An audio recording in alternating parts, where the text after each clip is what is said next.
Tonight at 5, a man is dead after IMPD officers shot him while serving a warrant at a motel. And now we are learning what led to the shooting. Good evening, everyone. I'm Karen Campbell in for Felicia Lawrence. And I'm Scott Swan. Our Samantha Johnson rushed to the scene of that shooting when we learned about it around 10:30 this morning. Yeah, she joins us live tonight with what police say happened. Samantha. Well, Karen and Scott, this is the Park Terrace Motel just off Pendleton Pike, east of Post Road. We can tell you the investigation into what happened here this morning is still ongoing, but we do know, according to police, it all started with a search warrant. Around 10:30 Friday morning, Metro Police say narcotics detectives were serving the warrant for a man they say was armed and dangerous and known to have drugs.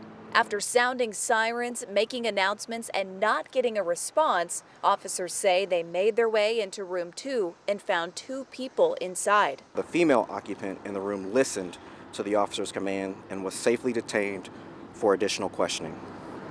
The second individual in the motel room, an adult male, did not follow SWAT officers' commands. That's when police say a struggle began when the man reached for a rifle. 2 SWAT officers fired their guns, hitting that man, according to police. Just confirm that the ambulance is on the way. We have medics on scene that are treating the person. Police say he was taken to the hospital in critical condition but died Friday morning. IMPD sharing these photos of the 2 guns they say they found inside that motel room.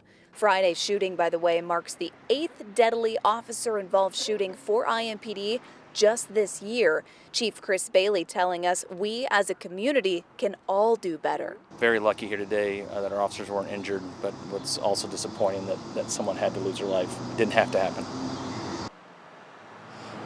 Now, Metro Police tell us the body cameras on those 2 officers were on during that shooting. We know both officers are on administrative leave tonight, which is standard protocol for IMPD. As for the man who died, we do expect to learn his name and more about him from the Marion County Coroner's Office in the days to come. All right, Samantha Johnson reporting live for us tonight. Thanks, Sam. Well, just into the newsroom less than an hour ago, a 6th person is now arrested in connection to a Muncie teen's shooting death. We've now learned tonight that 21-year-old Travian Nathan has been arrested for conspiracy to commit robbery resulting in serious bodily injury. According to the new court documents, Nathan told police he was drinking with 5 other teenagers that are arrested in this case. Nathan told police they went over to a nearby apartment complex to trade guns, and he then ran away when he heard gunshots. Today, the 2 teens charged in the murder of 15-year-old Tay Phillips were in court. Also, 2 19-year-olds have been charged in this case. The court will determine if a 14-year-old can be charged. Tonight, we are working to learn what happened behind the doors of a Carroll County courtroom where the Delphi murder suspect appeared before a judge today. The suspect in this case, Richard Allen, is accused of killing Abby Williams and Libby German. Earlier this month, he was in court for 3 days of pretrial hearings to determine what a jury will hear about the case at the trial, which is scheduled now for mid-October. Our Emily Longnecker was back in Carroll County today where she didn't get to go into the courtroom.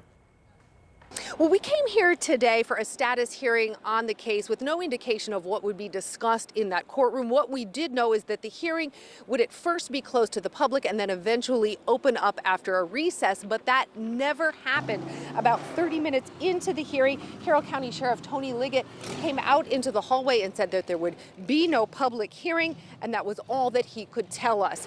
Now here's Richard Allen arriving for today's hearing. He got to the Carroll County Courthouse around 12:30. The hearing started just before 1. 35 minutes later, it was over. Carroll County Prosecutor Nick McClellan coming out of the courtroom, walking across the hall, and then going into a closed-door meeting with the families of the victims. The meeting lasted about 30 minutes.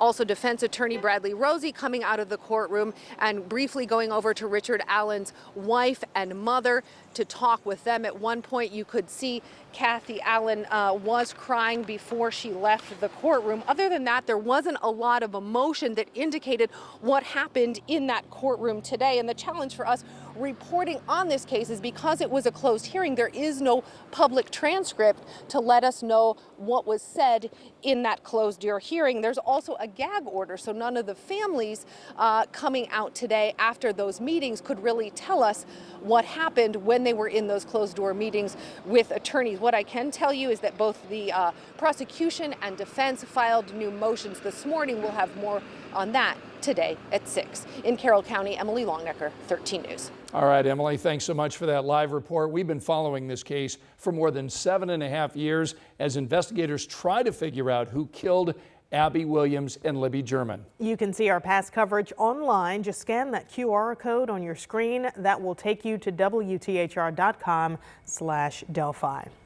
A former Monroe County Sheriff's probationary deputy is under arrest tonight, accused of sexual battery and strangulation. Indiana State Police started investigating Jeffrey Freeman this week after getting a report from Columbus Police. Troopers say a woman from Bartholomew County reported the crime on Tuesday. After interviewing her, investigators learned of another violation involving Freeman and another woman. And Freeman's worked in Monroe County since the beginning of the year. He was first at the jail before the sheriff's office hired him.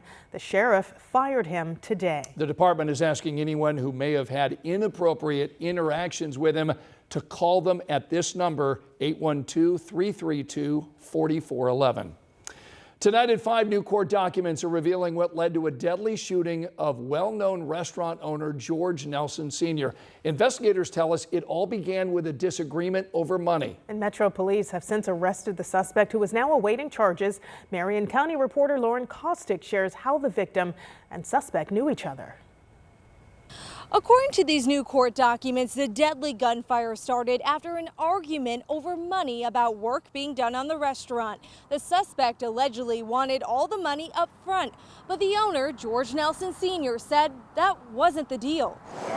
Nelson's wife telling detectives the suspect was someone they knew, using him for various jobs at the restaurant. She said he came over to the business tonight wanting the rest of the money, despite not having finished the job.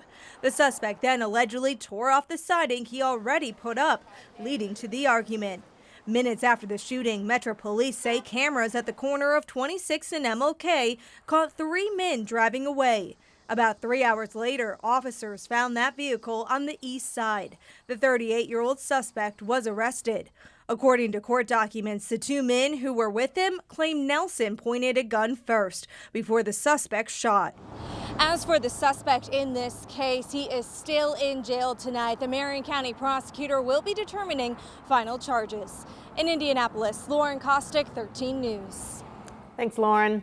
You can honor the life of Big George this coming weekend. There will be a vigil with a balloon release at 3 o'clock Sunday afternoon at Pa and Ma's Barbecue. Now, if you do plan to go, you're asked to bring white, silver, and blue balloons. Happening tomorrow, a youth anti-gun violence peace walk. Registration begins at 10 o'clock at the Boys and Girls Club of Indianapolis on Post Road. The walk is expected to start at 11. Well, we have just enjoyed this epic week of weather. I mean, in August, this kind of weather. I mean, look at your screen. How beautiful is this? It's Friday night. People are making outdoor plans. High school football is tonight. Karen, I mean, you want to be outside with weather like this. Exactly. And hopefully Angela's here to tell us how amazing it will be. Yep. I can do amazing tonight, and I can do hot next week. Okay. So we'll get you ready for both. Temperatures right now a little warmer than yesterday. As expected, we're into the 80s. 82 Noblesville and Connorsville, 81 Crawfordsville, 83 in Carmel, and 82 in Greensburg under a hazy, sunny sky. Friday night football, it is back. Game of the week, Cathedral and Ben Davis. Temperatures will be in the upper 70s and low 80s for kickoff, and then drop into the low 70s by the time we reach the fourth quarter. As we head into the weekend, a slight storm chance both days as higher heat returns. Upper 80s and low 90s will call for 88 on Saturday, 91 on Sunday, and this is just the beginning of a heat wave that will dominate our weather pattern next week. Heat stress forecast. We get into that caution and moderate range, what this means and just how hot in a few minutes. All right, see you then, Angela. You can track the chance for storms by using our Live Doppler 13 weather app. It's a free download and you can get it in the phone's app store.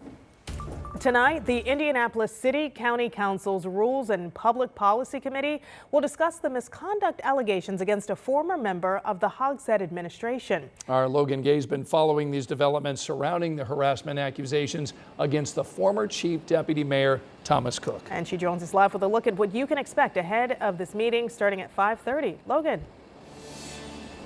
Hey Karen, well, this committee will focus on two different proposals. The first one will focus on sexual harassment prevention training for all city and county employees. The second proposal will focus on forming a committee to investigate allegations against the mayor's office and the former chief of staff, Thomas Cook. The board will consider hiring an independent firm to recommend necessary policy changes. This comes after the mayor released an executive order on Tuesday requiring all city county employees to attend mandatory sexual harassment training every year. This is what the mayor said when he spoke in front of the board last week. His conduct was a betrayal of the trust placed in him as a public official, a betrayal of my trust, and most importantly, a violation of the city's responsibility to ensure safety and well-being for all employees. The Democratic Majority Leader Maggie Lewis said this in a statement. This is a critical step in holding leadership accountable and creating a safer work environment for all.